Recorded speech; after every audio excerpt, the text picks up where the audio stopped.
Hello বন্ধুরা, welcome my YouTube channel.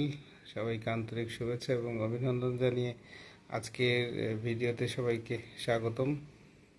Actually আমি যেই বিষয়ে আজকে কথা বলবো বন্ধুদের সাথে শেয়ার করব। এমন কিছু বিষয় যেগুলো রান্নাবান্নার জন্য খুবই দরকার এবং এই ভুলগুলোর কারণেই হচ্ছে আমাদের রান্না টেস্ট হয় না, রান্না ভালো হয় না, বা যাই হোক রান্নার বিষয়ে কমপ্লেন থাকে। বন্ধুরা, যে বিষয়টা সবচেয়ে গুরুত্বপূর্ণ, আজকে বিভিন্ন প্রকার মাংসর বিষয়ে আমি কথা বলবো। সেই মাংসর গুলো প্রসেসিং কিভাবে করতে হয়, কিভাবে রাখতে হয়, সেই বিষয়ে কথা বলবো। যেমন প্রথমে ধরুন গরুর মাংস আমরা হয়তো অনেকেই জানি না যে গরুর মাংস বেশ কয়েকবার ধুইতে হয়।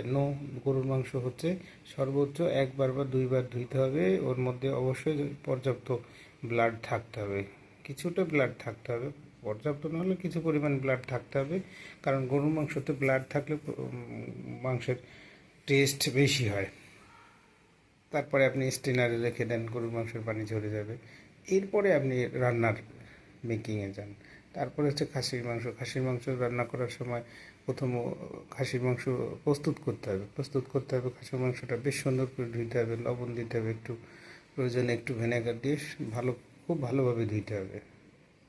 এরপরে আপনি দেশের ফার্ম বা অন্য অন্য দেশি মুরগি বা অন্য অন্য যেটা হোয়াইট মিট বলি, যে সাদা মুরগি অথবা বা যে কোনো ধরনের মুরগির মাংসের ক্ষেত্রেও আমরা খুব সুন্দরভাবে এই ক্ষেত্রে প্রয়োজন মাফিক ভিনেগার ব্যবহার করতে পারি প্রয়োজনে, যেটা ধোয়ার কারণে মাংসে যে একটা গন্ধ থাকে, গন্ধটা কেটে যাবে। এরপরে হচ্ছে রান্নার মেকিং শুরু করার আগে যে বিষয়টা আমি বলবো, যে আমাদের মধ্যে একটা ধারণা হচ্ছে মাংস কষালে না জানি কত সুন্দর হয়। এই এই জন্য সবার একটা ধারণা মশলার মধ্যে মাংস কষাইতে হবে। আসলে অ্যাকচুয়ালি মশলার মধ্যে মাংস কষাইলে মাংসের স্বাদ হয় না, বরং মশলার স্বাদ হয়, মাংসের স্বাদ কম হয়। সেক্ষেত্রে আমাদের কী করতে হবে বন্ধুরা, মশলার সব খাড়া মশলা, আস্ত মশলাগুলো আমাদের মাংসে ব্যবহার করতে হবে। মাংস কষানোর সময় লবণ, তেল, এলাচ, দারচিনি, লবঙ্গ, যেগুলো এই মশলা আছে, খাড়া মশলা অর্থাৎ আস্ত মশলাগুলো সব দিতে হবে। একটু পেঁয়াজ কুচি দিতে হবে, এই আস্ত রসুন কুচি দিলাম, একটু আদা কুচি দিলাম, যাই দিব পুরোটাই হচ্ছে আস্ত মশলা দিয়ে কষাইতে হবে।